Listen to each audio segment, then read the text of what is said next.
3M company द्वारा आज कुछ नर्सिंग स्टाफ को कुछ एडवाइस देंगे हमारे डॉक्टर सुनीता जी और हमारी फैमिली मैम और सेंधा ma'am.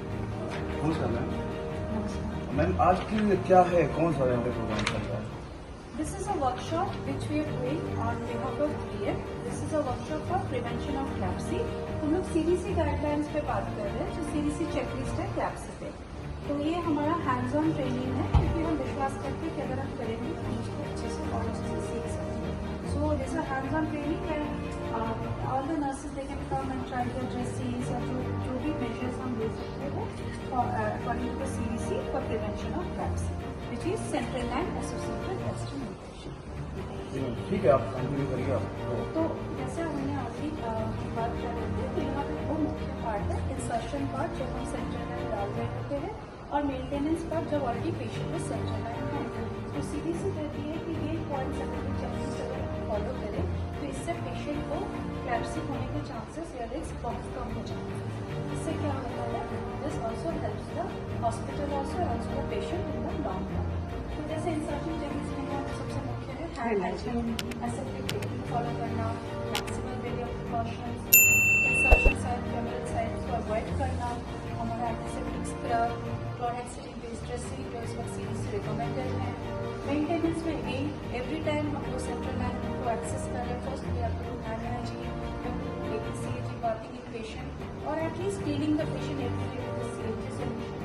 Disinfecting the access post, this is also very important every time we clean the patient before flushing or before doing any kind of access, we have to disinfect the access post.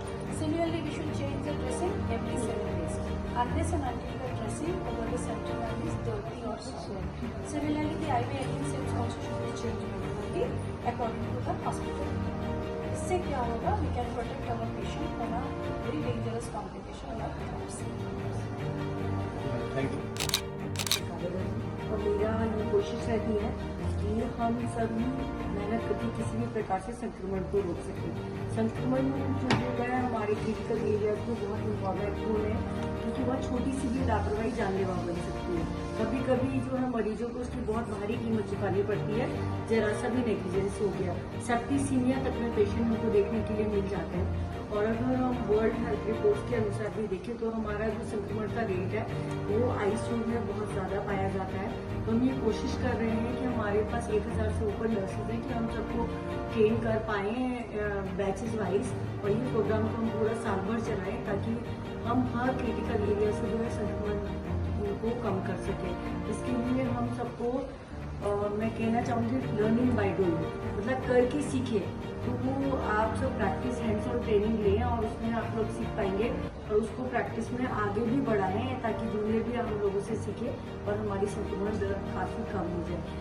11 से 60 के बीच में कई जगह पे पाया जाता है nosocomial infection, but हमारे यहाँ पे अभी हम लोग जो है 13 पे हैं, तो हमारी संक्रमण दर काफ़ी कम है, लेकिन हम उससे भी ज़्यादा कम करना चाहते हैं, कोशिश में है कि करना। ये हमारी डॉक्टर सुमन नर्सिंग स्टाफ ऑफिसर थी और काफ़ी पुराने हो चुके हैं ये लोग, यहाँ से काफ़ी पुराने लोग हैं।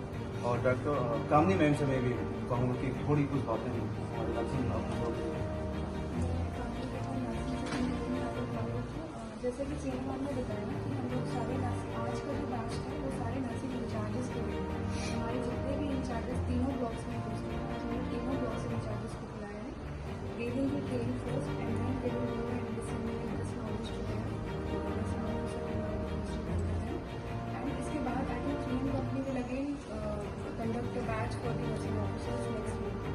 तो इसमें बहुत अच्छी बात इन्होंने बताई सिखाई कि किस तरीके से सेंट्रल लाइन डालने के बाद उसकी केयर बहुत मस्ट है, क्योंकि अगर हम केयर नहीं करेंगे तो फिर इन्फेक्शन होगा तो पेशेंट को हो सकते हैं स्टेट आने वाले अल्टीमेटली उसका पैसा ज़्यादा कुछ होगा भी पॉसिबल। अच्छा, एक बात मुझे ये पूछनी थी मैम कि डॉक्टर एक अलग चीज़ हो गए, सर्जन एक अलग हो गए, जो भूमिका नर्सिंग स्टाफ का है वो कोई अलग और कोई अलग कर सकता है? बिकॉज नर्स एक ऐसी अहम कड़ी है जो मैं अगर नर्सिंग स्टाफ को माँ कहूँ तो क्या मैं गलत? वो सिर्फ माँ ही है, वो माँ भी है, बहन भी है, बेटी भी है। मतलब जो उनका केयर है, उनका जो केयर है वो एक माँ की तरीके से है। नर्सिंग स्टाफ होगा ना a nurse can be many a times a nurse is a mother. So the care she provides to the patient, it is a motherly care. जैसे स्पर्श देती है वो प्यार से पेशेंट को छूना है, फीवर है, स्पंजिंग है, आधा तो मुझे लगता है पेशेंट जो नर्स के हाथ से और नर्स की बात करने से ही ठीक हो जाता है। उसके बाद ट्रीटमेंट जो चलते हैं तो नर्स बहुत इम्पोर्टेंट है। सही है, यही मैम से वो बहुत अच्छी बात है। Thank you so much.